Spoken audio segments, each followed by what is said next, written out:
Blown up.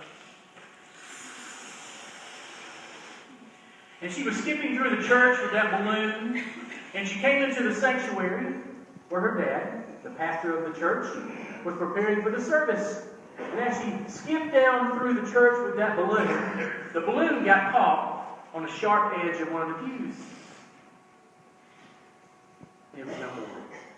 The balloon was all into pieces on the floor. She picked up the pieces, and she brought them up to her dad, and she said, "Daddy, fix it. Daddy, fix it." Sometimes our lives resemble that wad of rubber lying on the ground, and we say, "Here, Daddy," to God, "Fix it. Fix it." Mary and Martha were two of Jesus' closest friends, and their brother Lazarus was also a dear friend of Jesus. And Lazarus was very ill. But the hope that Mary and Martha had was that Jesus could come and heal their brother. But Lazarus got sicker and sicker, and he eventually died. And, well, Jesus was out of town. He wasn't nearby. And they felt if Jesus had been there, that he could have done something. He could have kept Lazarus from dying, and so they were really, really sad. And we can appreciate that feeling, can't we? How many times have we thought, if we can just get her to the hospital, she'll be okay? If the doctor just gets here in time, he'll be all right. Jesus did not return in time, however. Lazarus had been in the tomb for 4 days. He arrived to their village. And Martha said, "Lord, if you'd been here, my brother would have not died." Friends, we need to pause here for just a moment and add a word of caution. Sometimes, like a little girl with the balloon that had burst, we have unrealistic expectations of God. Sooner or later, everybody is going to die. Even though Jesus raised Lazarus on this occasion, Lazarus would die one day. It's difficult to let go of someone that we love, but sooner or later, we all have to accept the inevitable. Our loved ones will die, and we will at some point. We're really grateful, though, for this story of Jesus raising Lazarus from the grave. It demonstrates Jesus' love and his power over the grave, his power over death. But the mature Christian understands that death is part of God's plan, as is life. We pray to hold on to our loved ones, but we trust a loving God to care for those we love, whether in life or in death. Nevertheless, it is a thrilling story. First of all, we have this picture of Jesus weeping over the tomb of Lazarus. See how he loved him, say the Jews who see him. Then we have Jesus saying in a loud voice, "Lazarus, come forth!" And Lazarus does indeed come forth. His hands and feet, they were bound with bandages, and his face was wrapped with a cloth. And then Jesus says to those who are witnesses to this startling event, "Unbind him and let him go." It tells us that Jesus is in control. The story of the raising of Lazarus is a drama of love, new life, and freedom. It's representative of the sort of things that Jesus continually does in our lives. He's continually doing that, resurrecting us and setting us free, not literally from the dead, but he's giving us new life and abundant life and energy and inspiration that only he can give us. Now, there are 3 ingredients in the story of Mary and Martha and their brother Lazarus that are always present at those times in our lives when our balloons are a wet wad of rubber and we're pleading with God, "Daddy, fix it." We are heartened in a time of crisis, first of all, by the presence of the Master. Mary and Martha called for Jesus, and he came. He didn't come according to their schedule, but he came. He always does when we have a need. Do you know the story, the remarkable story of Sir Ernest Shackleton and his journey to the Antarctic in the first part of the 20th century? It's a fascinating story. It was Shackleton's dream to cross 2,100 miles of wasteland that was filled with ice and snow. And he was going to do this by foot and dog sled. He didn't make it that far, however. His boat sank.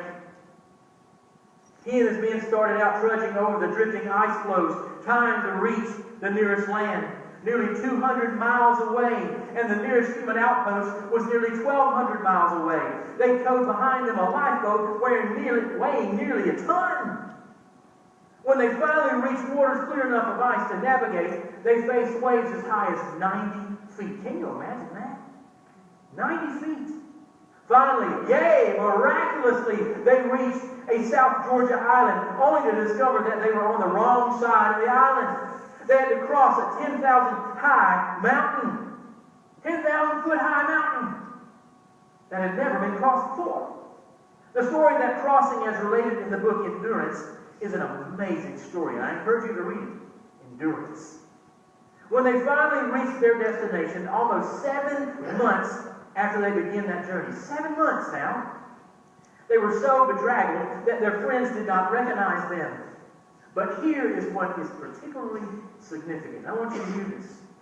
To a man, those who completed the journey reported that they felt the presence of one unseen accompanying them on their trek. Somehow, they knew that they were not alone. He would provide them with a counselor and a comforter. Now, the word for this in Greek is paraclete. We normally talk about this word at Pentecost, the Holy Spirit, an advisor, a comforter. But this word is an interesting word. It comes from the law that courts used at the time. The paraclete was a person of unblemished character. When the evidence had been presented and a verdict was imminent in a court trial, this person of unblemished character, the paraclete, would simply come and stand with the accused. The power of the paraclete's character gave the accused not only comfort, but also moral support in the pursuit of a favorable verdict. Is this not what the presence of the risen Christ does for us in life's most difficult trials? We may not see a loved one raised from the dead as Mary and Martha did, but it helps when we're carrying a terrible burden to know that we do not carry it alone. We see here, first of all, the comfort of His presence. In the second place, we are hardened in a time of crisis by Christ's power. We are hardened in a time of crisis by Christ's power.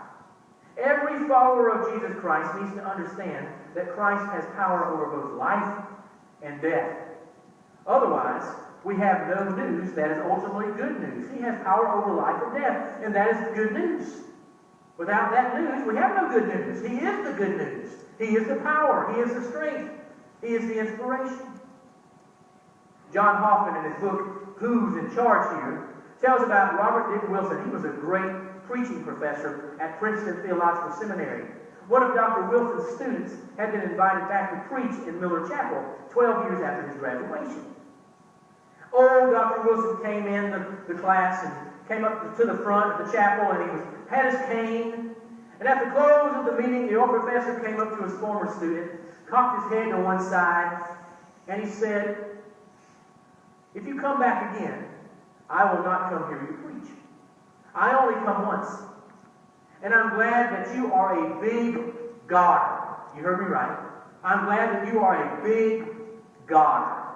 When my boys come back, I come to see if they are big daughters or if they're little daughters. And then I know what their ministry will be. His former student asked him to explain, and he replied, "Well, some men have a little God, and they are always in trouble with him. He can't do any miracles.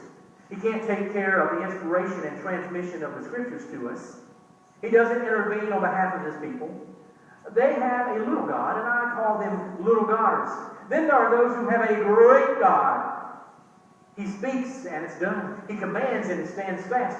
He knows how to show Himself strong on behalf of them that are in fear. You have a great God, and God's going to bless your ministry, young man." And then he paused, and he smiled, and he said, "God bless you. And he turned and he walked out. You might want to ask yourself if you are a big Godder or a little Godder. Do you serve a big God or a little God? A little girl listened as her father read the family devotion one evening. She seemed awed by her parents' talk of God's limited power and mercy. Limitless power is what they talked about. And so she said, "Daddy," as she placed her little hands on his knees, "how big is God?" Her father thought for a moment and answered, "Darling, he is always just a little bigger than you need." Her father gave a wise answer, didn't he? God is always a little bigger than our need. In the years of 1014 through 1035, there ruled over England a Danish king, maybe you've heard his name, Canute. King Canute. King Canute got tired of hearing his people seek to flatter him with extravagant praises of his greatness and power and invincibility. They thought he was a god. And so one day he arranged a demonstration to quiet their nonsense.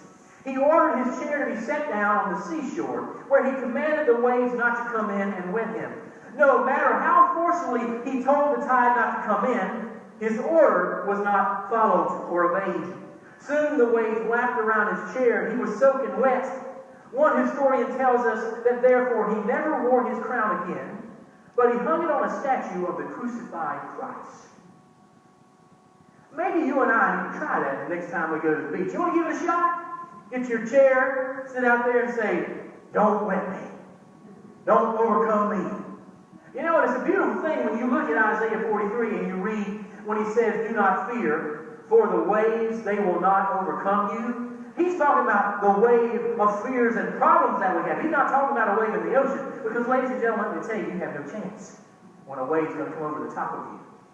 Did you see that feature on the Australian professional surfer? He's won like the World Surfer Invitational in Hawaii like 5 times, when he was supposedly attacked by a great white shark.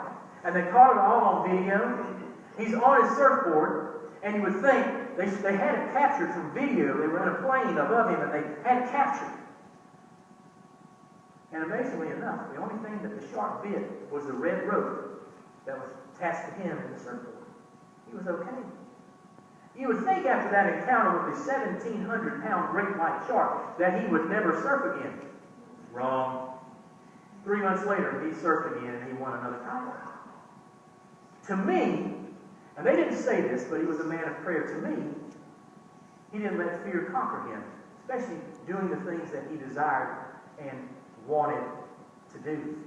And sometimes we let fear conquer us, and we let depression, whatever else, conquer us when it's not necessary, when we surrender to him. You know, we have finite power. We have only the most tenuous hold on existence. But there is one who holds existence itself in the palm of his hand. Lazarus, come forth, Christ commanded, and Lazarus came forth. Is Christ, your Christ, big enough to have accomplished that? We are heartened by his presence and by his power. And finally, we are heartened in the time of crisis by his eternal purpose. Do you know that you have an eternal purpose? Now, if we had time today, we would read the Old Testament lesson. And it's from Ezekiel, the book of Ezekiel. It's a familiar passage, but if you don't know the passage, I'm going to share with you just a synopsis of that. The Spirit of the Lord showed Ezekiel a valley filled with dry bones. Now, Ezekiel was a prophet, a spokesperson for God. And so the Spirit of the Lord showed him this valley with dry bones. It would be like you showing up at the cemetery and there would be bones all over the place, not in the ground anymore. You would be shocked, wouldn't you? You wouldn't know what to do. Well, the Spirit said to Ezekiel, "Son of man, can these bones live?" The answer was that, of course, they can live again. God can take that which is dead, that which is but dust and ashes, that which seems utterly without hope, and reconstruct, rebuild, reanimate, rekindle, revive. Nothing is impossible with our omnipotent God. The God revealed to Ezekiel that day in that valley with those dry bones represented Israel. That's what he represented. Israel was going through some tough times. And the dry bones represented Israel. It was God's purpose to make a new covenant with the people, to rebuild and rekindle their hopes as a people, to refresh them. You see, Ezekiel knew about God's power. What he needed to understand was God's loving and faithful purpose. When we come to a crisis, we too know God's power. We know He can fix any problem. The question that often comes to us is whether He's concerned about our particular situation or situations. And the answer is that He is. He's concerned about your situation or your situations. And a lot of you have some situations going on. You know what I'm saying? You do. And He's concerned about that. He's concerned about you. Several years ago, when we lived in the Atlanta area, SJ was just a little boy. That's my son, SJ. We loved going out in the yard. And yes, we did actually have a yard in Atlanta, if you can believe that. Not near the yard that we have today. But we had a yard and had some grass. Not the grass you smoke, just the regular kind of grass. You live in Atlanta and you say grass, people automatically think, Then you move to Whitfield when you say methanol, everybody thinks meth. But anyway, we're rolling around in the grass. We're just having a good time. He's just a little thing. And I accidentally elbowed him in the face, right around his head where he had his surgery when he was a little kid, a little baby. I was so upset. And I looked at him, and he looked like he was getting ready to burst in tears. But as he looked into my eyes, he saw how concerned I was, and I was about to cry myself. I was so concerned, and I'm sorry, I love you. I'm sorry, I didn't mean to do that. Instead of bursting into tears, when he looked into my eyes and he saw my compassion and my concern for him, instead of bursting into tears, he bursted into laughter. It made all the difference in the world what he saw in his daddy's eyes that day. The picture of Jesus weeping beside the tomb of Lazarus is such an important and unforgettable portrait. It allows us to look into the eyes of our Father. It does. St. Paul tells us in Romans 8 that this is the eternal purpose of God, that nothing can ever separate us from His love. Now, when you hear that, maybe it just goes in one ear and out the other. I've heard that before. Nothing is impossible with God. Nothing can separate us from Him. His love is wonderful. But it's true. It's real. And you've experienced it. And you'll continue to experience it. So it shouldn't just go in one ear and out the other. You should take that and claim that, because that's life. That's the eternal purpose. Nothing can separate you from His love. That's what we need to know. That's what our hurting world, our broken world needs to know. That's comfort to a breaking heart to know that. The Father cares when His children are in pain. He really cares. This, then, is the good news from the story of Mary and Martha and their brother Lazarus. To all those whose lives are a wad of red rubber, like a balloon, lying on a church hall floor or sanctuary. God is a Father who can fix any situation. He is aware of our needs and will always do that which is to our best good. A woman once wrote in the Catholic Digest to tell about her 6-year-old grandson. The pastor had died. A retired priest was temporarily serving as a replacement. One day he announced that the bishop would soon be sending the church a new young priest directly from seminary. When her grandson heard this announcement, he told his parents that when the new priest came, he would no longer be going to Mass. "What are you talking about?" his parents wanted to know. The young boy replied, "When they get priests directly from the cemetery, I'm staying home." Obviously, that young man wanted nothing to do with the zombie apocalypse in the modern vernacular. Of course, the young priest did not come from a cemetery, but from a seminary. Only Lazarus was given the gift of returning from a cemetery, and that was only temporary. Jesus had his cemetery experience, but God raised him as He raised Lazarus. But it was not a temporary experience. He was raised and lives forever at the right hand of the Father. Our news for the day comes from a cemetery, and it's good news. Whatever our need is, God can fix it. Christ is alive, and we can experience His presence, His power, and His eternal purpose. Ladies and gentlemen, in just a few moments, we're going to come and receive Holy Communion. And when Jesus is gathered with His disciples at that Last Supper, which we will remember on Maundy Thursday, just before Good Friday, when He's gathered with His disciples to have that meal, to be a celebratory meal, the Passover meal, remembering how God rescued his people from slavery and the angel of death, Jesus revealed something much more bewildering to them. It's that night that he revealed to them that one of them amongst them would betray him, and that the Son of Man would be handed over to his enemies and go through an unjust trial, and that he would be crucified. I'm sure the disciples had no idea that was going to be the story that Jesus told them that night. They were looking for an uplifting message. The Passover told by the Son of God himself. Can you imagine? And then they told that information, that somebody amongst them at the table was going to betray him. And then he was going to be crucified. But you know what Jesus was doing at that Last Supper? Basically what he was saying when he told them all of this, he was saying, I'm going to fix it. I'm going to fix everything. My Father's going to fix it through me. He's going to fix the human condition. He's going to prove to you and all of humanity how much he loves us. And I'm going to be the one that takes the blame for your sin, your wretchedness. I'm going to take all that upon myself. All that pain and sorrow and suffering, I'm going to take that on for you because that's how much my Father and I love you.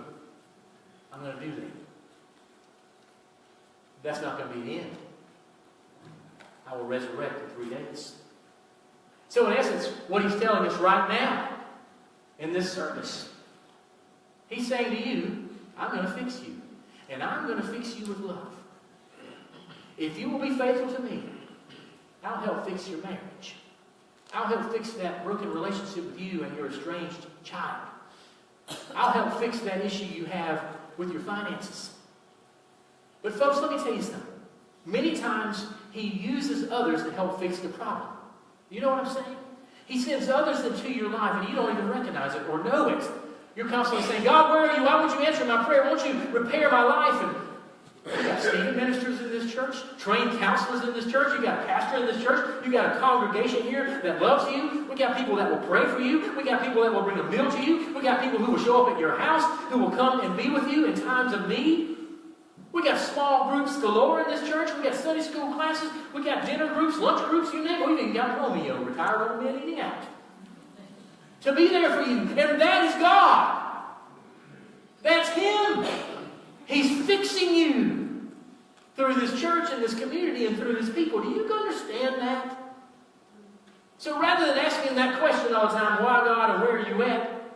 Say, God, what would you like me to do? How would you like me to do that? Thank you, Lord, for bringing this person into my life, or these people, or this group, or these women, or these men, or this person, or this counselor, or this minister. He's doing that for you. And He's fixing you. And He's fixing it. Daddy, fix it? Certainly, my child. It's my pleasure. And God doesn't work at Chick-fil-A. But you better bet His presence is there. Because that's a godly place. Do you know it's not open today? You see what happens when you surrender to His will and you rely on Him to fix things? He blesses you. He'll bless your business. He'll bless your home. He'll bless your marriage. He's fixing things. He's creating in you a new heart and a new spirit. Do you understand that? And it doesn't happen all at one time. It's a continual process. Your faith journey doesn't end when you say, oh, I received Jesus and I was baptized. I'm good. Yes, you're saved and claimed, but you continue to grow in that faith. We call that sanctification. Don't let that word scare you. It used to scare me as a kid. I'm like, I don't want nothing to do with the big old code words in the church. But what God is doing is He's equipping you to be His saints, to be His people. And you're not perfect. I'm not perfect. You're going to get sick. You're going to have trials. You're going to have issues. That's going to happen. But He's going to fix you. And those of you who are faithful and you surrender to Him on a daily basis, you'll find that no matter what you're going through, this too shall pass. You understand that? I promise you that. I have no greater assurance in my life than Jesus Christ. I can count on Him more than my wife, my mom and dad, any of you. But the beauty of it is I count on Him through you. Does that make sense to you? Hallelujah. Gosh, that's some good stuff. That ain't on no script. That's just from my heart. And so as we come to the table today, let me just say something to you. Everybody can come to this table. And as you come today, I hope it's not just in your regular old mundane routine. Because some of you will think, oh, it's Holy Communion. Gosh, I'm going to be late for lunch again. Oh, they've got a special offering. I got to go put something in the box. Oh, we're supposed to go up there and kneel at the altar. I'm not wearing what I wanted to wear today. My deodorant wore off because I took a shower last Saturday. You know, you're thinking all those things. But why don't you try to be like the little girl who was receiving communion for the first time? For some reason or the other, she had been taught bad theology all her life. She was taught early on that she was too little to receive the grace of God. That she couldn't have Holy Communion until she could talk. So, ladies and gentlemen, please get beyond that. There's nowhere in the Scriptures that says that. Okay? But for whatever the reason, the family decided to let the little girl have Holy Communion. She started speaking. And this was in a church. I was there. I was witnessing this. This was in a church of 1,500 people in the congregation. And as it came time for them to come up for Holy Communion, I know we're live, so you might have to turn there.